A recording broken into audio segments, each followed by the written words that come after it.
Good morning, good afternoon, good evening, greetings according to your time and your location. How are you guys doing today? Hope all is well. In this video, I want to be showing you one video that I watched. I want you guys, my fans and family, to also watch it with me. What these husband and wife did to their two daughters, what happened to them. It's very terrible, guys. I don't want to say the story. I want you all to watch this video till the end. Don't skip, guys. Make sure you watch till the end. It's a shocking story, guys. This is back then, 1995, 94 years back, guys. The story is going to shock you. Wonder shall never end. What is happening in the world? God, when I watch this video, I say only me is not going to watch this video. I want you guys to watch too and leave your comment there. Follow this page, share to friends and family, leave your comment there. How you see wetin happen, my people? How you take see the video? I want me you leave your comment there. Follow my page, guys. Support your girl, support your baby girl. More are coming on your way. See you in my next video. Bye-bye.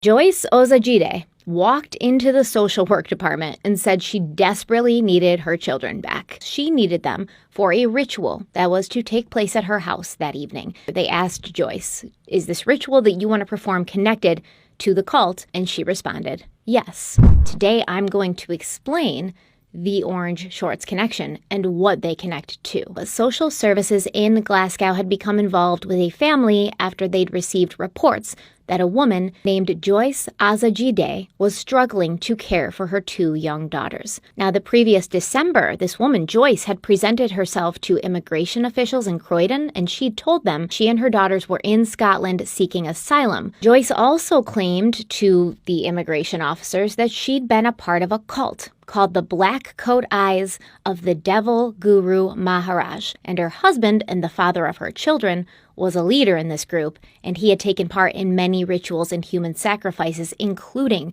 the ritual murders of 11 children. According to Joyce, one of these children had been Joyce's oldest son, whose father had murdered him in 1995 for the purposes of gaining some sort of power for their group. She realized they were evil, and now that Joyce had left the fold, her life and the lives of her children were in danger, so she had been relocated to Glasgow, and the government found her a flat. A local police officer made a connection between Joyce, her cult, and her rituals, and the case of Adam, the boy in the Thames. So he contacted the detectives on Adam's case in London to let them know that their next clue might be bringing them to Glasgow. Frankly, she was not as cooperative as you would expect from someone who was a victim. She refused to give a DNA sample. She wouldn't go into detail about her own son's death. So Detective Chalmers, he's not getting what he wants from Joyce. So he kind of began to walk around her apartment, scan the flat around them, looking for something that might provide further information. And he saw an envelope that contained a Blockbuster card sitting next to Joyce's purse. He memorized the address, and this place was in Catford, London. The woman who lived at that residence said she remembered Joyce knocking on her door one night looking for a pastor who did not live there. Apparently, Joyce had spent a few minutes with the woman inside the house. They were sort of chatting. At that point, she must have swiped the Blockbuster envelope out of this woman's apartment, hoping to be able to use it to set up a false identity. And she chatted with this woman about how she had lived in Germany for a while before coming to London.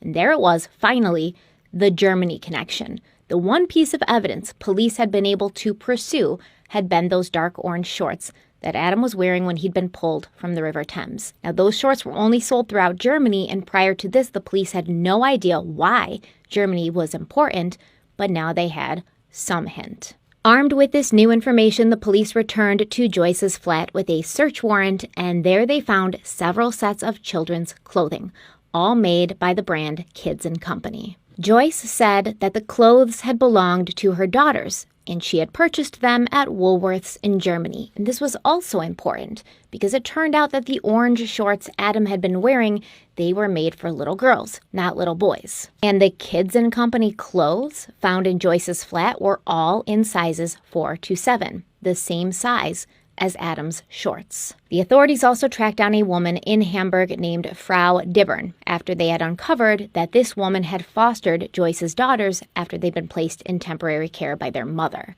Frau Dibbern said that the two girls had shown up to her home looking disheveled and neglected, but the older daughter was often found to be wearing a pair of orange shorts. And when Frau Dibbern was presented with Adam's shorts, she confirmed that they were the same ones she'd seen Joyce's daughter wearing. By this point, the police were sure that the orange shorts Joyce had purchased, the ones seen being worn by her daughter, were the very same shorts that Adam had been dressed in after his murder. However, they were not able to prove that Joyce had committed any crime, and so they were forced to release her. A videotape was also found in her flat, and on it was written the title, Wedding of Joyce Erahabier to Samuel Onojahayovi. And you can see the sacrifice of a live goat performed in real time, captured as part of the wedding ceremony. When police asked her about her estranged husband, she didn't want to say much, but she did say his name was Samuel Onojahayovi and that he was a high-up leader in that cult, the Black Coat Eyes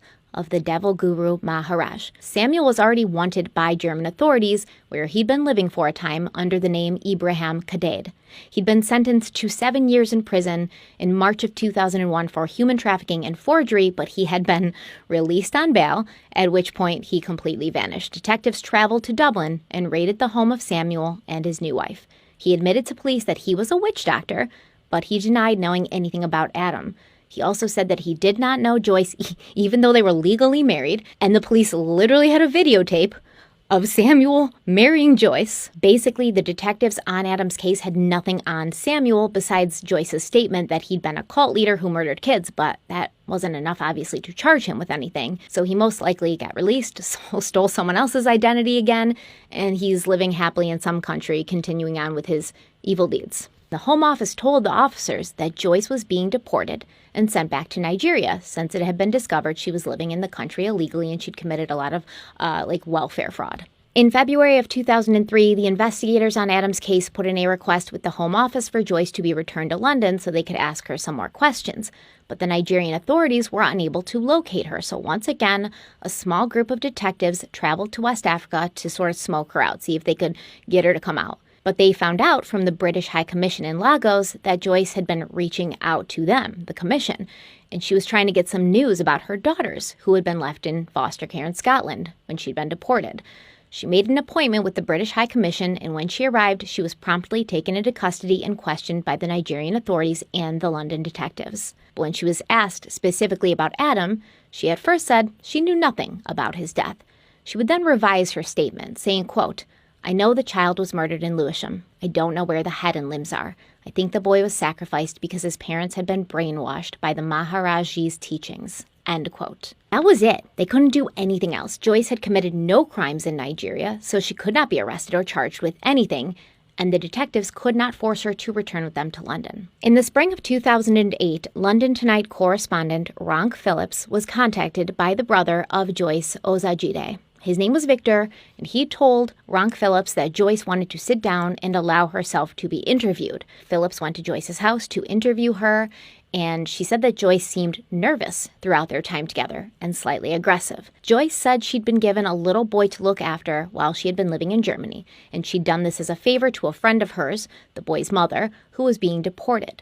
Joyce showed Ronk a picture that she had, a picture of her two daughters standing next to a little boy. When she was asked if this little boy was Adam, Joyce said yes, but his name was not Adam. It was Ik Pamwosa. Allegedly, Joyce herself had to hand this boy off to someone else when it was her time to leave Germany and travel to London to seek asylum, and she claims she gave him to a man named Bawa.